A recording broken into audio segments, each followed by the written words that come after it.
वंदे वाणी विनायक नमस्कार संस्कृतालय को स्वागत करुछि मु इतस्मिता। पिला माने आमे संस्कृत बल्लरीर अनुच्छेद भाग को आलोचना करुथिले। तो पूर्वरु आमे 5टी अनुच्छेद देखि सारिचंती। आज आमे पढिबा 6ठ अनुच्छेद जोथरे कि आमे हमर धर्म ग्रंथ जहा कि श्रीमद् भगवत गीता तार महत्व पर आलोचना करिबा। पिले तुमे जानिच जे भगवान श्रीकृष्ण अर्जुन को जहाँ भी सब उपदेश देथिले ताकू ही श्रीमद् भगवत गीता रे स्थान दे जायछि। तेबे प्रत्येक मानव जीवन को सरस सुंदर करबा पई हेले श्रीमद् भगवत गीता पढ़िबा निहाती आवश्यक। तेबे श्रीमद् भगवत गीता रे कौन सब रहिछि ताकू आमे आलोचना करिबा। मु प्रत्येक वाक्य को प्रथमे संस्कृत रे पढ़िबी तार ओडिया अर्थ को मध्य कहबी, तेणु तुमे माने मध्य मो सहित पढ़। श्रीमद् भगवत गीता वस्तुतः महाभारतस्य अंशः अस्ति। अर्थात श्रीमद् भगवत गीता होची महाभारतर अंश विशेष। पिले जानिच महाभारत होची हमर गोटे ग्रंथ रहिछि काव्य। तो से महाभारतर कर्ता के ना व्यासदेव। तेबे से व्यासदेवଙ୍କ कृत महाभारतर गोटे अंश विशेष होची श्रीमद् भगवत गीता। सेठी गोटे भीष्म पर्व रहिछि। कोथरे महाभारत रे गोटे पर्व अछि भीष्म पर्व। से भीष्म पर्व रु ही आसीछि श्रीमद् भगवत गीता। अर्जुन युद्धे आत्मीयान् विलोक्य युद्ध विमुख अभवत्। अर्जुन जेतेबेले युद्ध क्षेत्र को आसिले सेतेबेले से आत्मीयान् माने निजर संपर्कीय माननकु विलोक्य अर्थात देखि युद्ध विमुख अभवत्। युद्ध ठारू विमुख हो जाइथिले, युद्ध ठारू मन फेरै नैथिले। तदा भगवान श्रीकृष्ण अर्जुनम उपदिशति स्म। सेतेबेले भगवान श्रीकृष्ण अर्जुन को उपदेश देइथिले। तेबे भगवान श्रीकृष्ण युद्ध क्षेत्र रे अर्जुनंकर विमुखता को देखि जहाँ भी सब उपदेश देइथिले ताकू ही कहा जाउछि श्रीमद् भगवत गीता। बुझियला? ताल देखो तापर लाइन कोन कहूछि, भगवतः श्रीकृष्णस्य उपदेशस्य नाम श्रीमद् भगवत गीता। बुझियला? भगवान श्रीकृष्णंकर उपदेशर नाम श्रीमद् भगवत गीता। से जहाँ भी उपदेश देथिले ताकू ही कहा जाउछि श्रीमद् भगवत गीता। श्रीमद् भगवत गीता उपनिषदां सारः भवति। उपनिषद मानकर सारांश बोली कहा जाए भगवत गीता को। कारण उपनिषद गुड़िकरे जहाँ भी सब वर्णित रही तार सारभूत भाव में श्रीमद् भगवत गीता रे ही सब लिपिबद्ध हो रही। तेणु यहाँ सारभूत बोली कहा जाए। अत्र अनेक विषयाः वर्णिताः सन्ति। अत्र माने श्रीमद् भगवत गीता रे अनेक विषयाः अनेक गुड़िए विषय वर्णिताः सन्ति वर्णित होइछन्ति। प्राधान्येन अस्यां भक्तियोगस्य ज्ञानयोगस्य कर्मयोगस्य च प्रतिपादनं कृतम्। तेबे एथिरे तो अनेक गुड़िए विषय रही। 18 गोटी अध्याय रे लेखा जाइछि श्रीमद् भगवत गीता। तेबे 18 गोटी अध्याय रे एकाधिक विषय गुड़ी को वर्णना करा जाइछि, किंतु प्राधान्य भाव में को विषय सब रही बिले ना भक्ति योग, ज्ञान योग आ कर्म योग, ये तीनोटी योग को विशेष भाव में प्रतिपादन करा जाइछि कोथरे ना श्रीमद् भगवत गीता रे। बुझियला?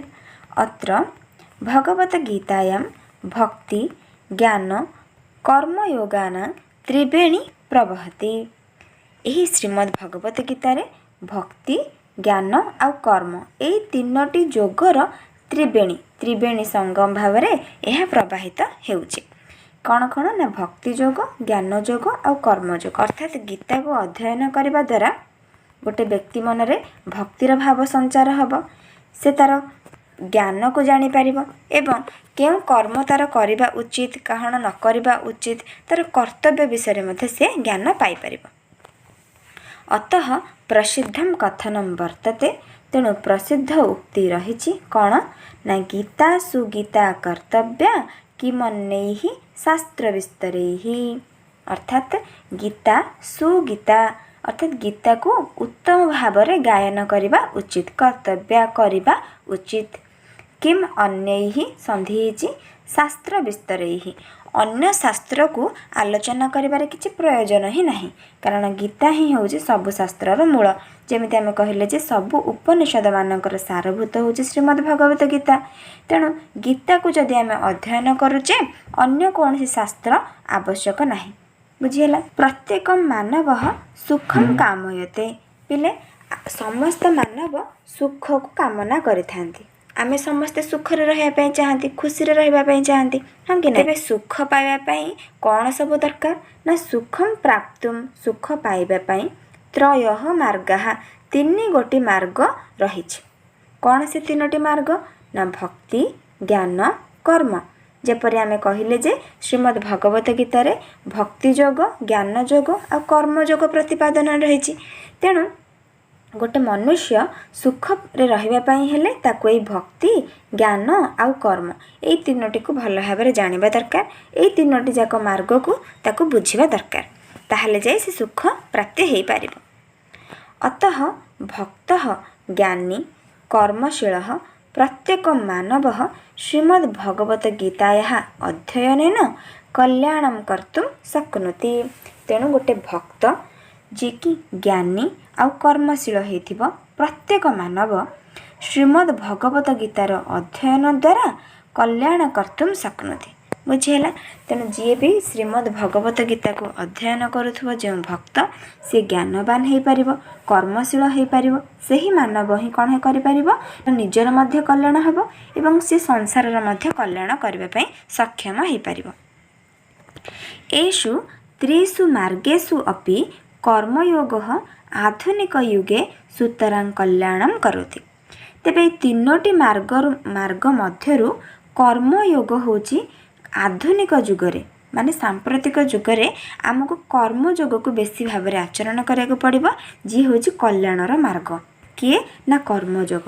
ଆମେ ଯଦି କର୍ମ ନ କରିବା ତାହେଲେ କେବେ ବି ଆମର କଲ୍ୟାଣ ସାଧନ ହେବ ନାହିଁ। ତେଣୁ ଓଡ଼ିଆରେ ମଧ୍ୟ କୁହାଯାଇଛି କର୍ମ ହିଁ ଭଗବାନ। ତେଣୁ କର୍ମକୁ ସଦାବେଳେ ଆଚରଣ କରିବା ଉଚିତ, ଯାହାକି ଆମକୁ ଶ୍ରୀମଦ୍ ଭଗବତ ଗୀତା ବୁଝାଇଥାଏ। କର୍ମଯୋଗଃ ଜୀବନେ ସଂଘର୍ଷସ୍ୟ ଉପଦେଶଂ ପ୍ରୟଚ୍ଛତି। କର୍ମଯୋଗ କ'ଣ କରିଥାଏ? ନା ଜୀବନେ ଅର୍ଥାତ୍ ଆମ ଜୀବନରେ ସଂଘର୍ଷର ଉପଦେଶ, ସଂଘର୍ଷସ୍ୟ ଉପଦେଶ, ସଂଘର୍ଷମୟ ଜୀବନକୁ କିପରି ଆମେ ସରଳ କରିବା ତାର ଉପଦେଶ ପ୍ରଦାନ କରିଥାଏ କିଏ? ନା କର୍ମଯୋଗ। କର୍ମ ମାନବସ୍ୟ ଧର୍ମ। ମାନବର ଧର୍ମ କ'ଣ? ନା କର୍ମ। ଉତ୍ତମ କର୍ମ ହେଉଛି ଗୋଟେ ମାନବର ପ୍ରକୃତ ଧର୍ମ। ପରମ କର୍ମ ତଦେବ କଲ୍ୟାଣକରମ୍ ୟସ୍ମିନ୍ ଫଳସ୍ୟ ଇଚ୍ଛା ନ ଭବେତ୍। ପରମ କର୍ମ, ପରମ ମାନେ ଶ୍ରେଷ୍ଠ। ଶ୍ରେଷ୍ଠ କର୍ମ କାହାକୁ କହିବା? ଫଳକୁ ଆଶା ନ ରଖି ଯେଉଁ କର୍ମ କରାଯାଇଥାଏ ସେହି କର୍ମ ହିଁ ସର୍ବଦା କଲ୍ୟାଣକର ହୋଇଥାଏ। ବୁଝିହେଲା। ସେଥିପାଇଁ ଭଗବାନ ଶ୍ରୀକୃଷ୍ଣ ସ୍ପଷ୍ଟମ୍ ଉକ୍ତବାନ୍। ଭଗବାନ ଶ୍ରୀକୃଷ୍ଣ ସେଥିପାଇଁ ସ୍ପଷ୍ଟ ଭାବରେ କହିଛନ୍ତି କ'ଣ? କର୍ମଣ୍ୟେବାଧିକାରସ୍ତେ ମା ଫଲେଷୁ କଦାଚନ। ଅର୍ଥାତ୍ କର୍ମରେ ହିଁ ସମସ୍ତଙ୍କର ଅଧିକାର ଅଛି। ତେଣୁ ସମସ୍ତେ କର୍ମ କରିବା ଉଚିତ। ମା ଫଲେଷୁ କଦାଚନ, ମା ଅର୍ଥାତ୍ ନିଷେଧ ଅର୍ଥରେ ପ୍ରୟୋଗ ହୋଇଛି। ଫଳରେ କେବେ ମଧ୍ୟ ଇଚ୍ଛା ରଖିବା ଅନୁଚିତ। ଫଳକୁ ଇଚ୍ଛା ନ କରି ସର୍ବଦା ଆମେ କର୍ମ ତତ୍ପର ହିଁ ହେବା, ଯାହାକି ସମସ୍ତଙ୍କ ପାଇଁ ମଙ୍ଗଳଦାୟକ ହେବ, କଲ୍ୟାଣକର ହେବ। ତେବେ ଏ ଥିଲା ଆମର ଶ୍ରୀମଦ୍ ଭଗବତ ଗୀତା ସମ୍ବନ୍ଧିତ ଅନୁଚ୍ଛେଦର ବିଷୟବସ୍ତୁ। ବର୍ତ୍ତମାନ ଏଥିରେ ଥିବା କଷ୍ଟ ଶବ୍ଦ ଗୁଡ଼ିକୁ ଦେଖିବା। ଆତ୍ମୀୟାନ୍ ଅର୍ଥାତ୍ ଆତ୍ମୀୟ ସ୍ୱଜନ ବା ବନ୍ଧୁ ପରିଜନ। ବିଲୋକ୍ୟ, ଏଠି ବି ଉପସର୍ଗ ଲୋକ ଧାତୁରୁ ଲେପ୍ ପ୍ରତ୍ୟୟ ହେଇଛି। ବିଲୋକ୍ୟ ମାନେ ଦେଖି। ଯୁଦ୍ଧ ବିମୁଖ ଅର୍ଥାତ୍ ଯୁଦ୍ଧଠାରୁ ମନ ଦୂରେଇ ନେବା ବା ଯୁଦ୍ଧଠାରୁ ଫେରି ଆସିବା। କିମନ୍ୟୈହି, କିମ୍ ଯୁକ୍ତ ଅନ୍ୟୈହି କିମନ୍ୟୈହି ସନ୍ଧି ହେଇଛି। ପରମ କର୍ମ, ପରମ ମାନେ ଶ୍ରେଷ୍ଠ କର୍ମ। କର୍ମଣ୍ୟେବାଧିକାରସ୍ତେ, ଏଠି ସନ୍ଧି ହେଇଛି। କର୍ମଣି ଯୁକ୍ତ ଏବ ଯୁକ୍ତ ଅଧିକାରଃ ଯୁକ୍ତ ତେ। ଏଠି ତେର ଅର୍ଥ ପିଲେ ହେଉଛି ତବ ମାନେ ତୁମର, କର୍ମଣି ମାନେ କର୍ମରେ, ଏବ ମାନେ ଅଟେ, ଅଧିକାରଃ ତୁମର କର୍ମରେ ହିଁ ଅଧିକାର ଅଛି। ତାହେଲେ କିଛି କଷ୍ଟ ଶବ୍ଦ ଥିଲା। ବର୍ତ୍ତମାନ ତାର ପ୍ରଶ୍ନ ଉତ୍ତର ଗୁଡ଼ିକୁ ଦେଖିବା।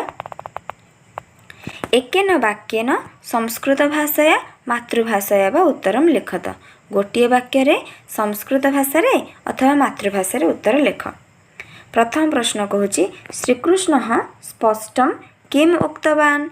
श्रीकृष्ण स्पष्ट भाव में कौन कहते कर्मण्येवाधिकारस्ते मा फलेषु कदाचन। अर्थात तुमर कर्म रे ही अधिकार अच्छी फल रे नुह, तेणु कर्म कर चल, फल को आशा रख नहीं। द्वितीय प्रश्न आधुनिक युगे किम कल्याणकरम। आधुनिक जुगरे कल्याणकर कौन ना कर्मयोग, अर्थात कर्म ही आधुनिक जुगरे कल्याणकर। गीतायां का त्रिवेणी प्रवहति। गीतारे केउ त्रिवेणी प्रवाहित होउचंती। कौन कौन तीन त्रिवेणी कहगला भक्ति ज्ञान कर्म योगाना त्रिवेणी प्रवहति। भक्ति योग ज्ञान योग आ कर्म योग ये तीनोटीर त्रिवेणी श्रीमद् भगवत गीतार प्रवाहमान होउचंती। द्वितीय एकेन पदेन संस्कृत भाषाया मातृभाषाया उत्तरम लिखत। एठी गोटे पदरे ही उत्तर देव संस्कृत भाषा किंबा मातृभाषा। प्रत्येकम जनः किम कामयते। प्रत्येक व्यक्ति कौन कामना करिथाए ना सुखम कामयते। युद्धे अर्जुन कान दृष्ट्वा युद्ध विमुख अभवत। युद्धरे अर्जुन कान माने केउ मानकु दृष्ट्वा अर्थात देखी युद्ध विमुख होइथिले। केउ मानकु देखी ना आत्मीयान अर्थात निजर आत्मीय बंधु स्वजन मानकु देखी युद्ध विमुख होइथिले। ताले आंसर कौन हो आत्मीयान बा स्वजन। का उपनिषदां सारः अस्ति। किए उपनिषद मानकर सार अटे ना श्रीमद् भगवत गीता। कह मानवस्य धर्मः। मानवर धर्म कौन ना कर्म भवति मानवस्य धर्मः, अर्थात कर्म ही होची मानवर धर्म। ताले आंसर हो कर्म। ताले ये थिला हमर आजर षष्ठ अनुच्छेद एवं तार किछि प्रश्न उत्तर को आमे देखिले एवं जानिले जे आमर धर्म ग्रंथ गीता काहेकि ताको आमे अध्ययन करिबा एवं कर्म करिवार कोन उद्देश्य रहिछि, कर्मर कर्तव्य अकर्तव्य विषय आमे बुझि पारले। आशा करछि आजिर वीडियो तुम पे निहाती हेल्पफुल हो पार्थिबो। जदि विषय बुझी होइछि ताले निज फ्रेंड्स मानक सहित शेयर करिवो, वीडियोटी को लाइक करनबो और जल्दी मो चैनल को सब्सक्राइब करी पाखर थे बेल आइकन को प्रेस करनी मो चैनल रे सदस्य हो जांतु। धन्यवाद।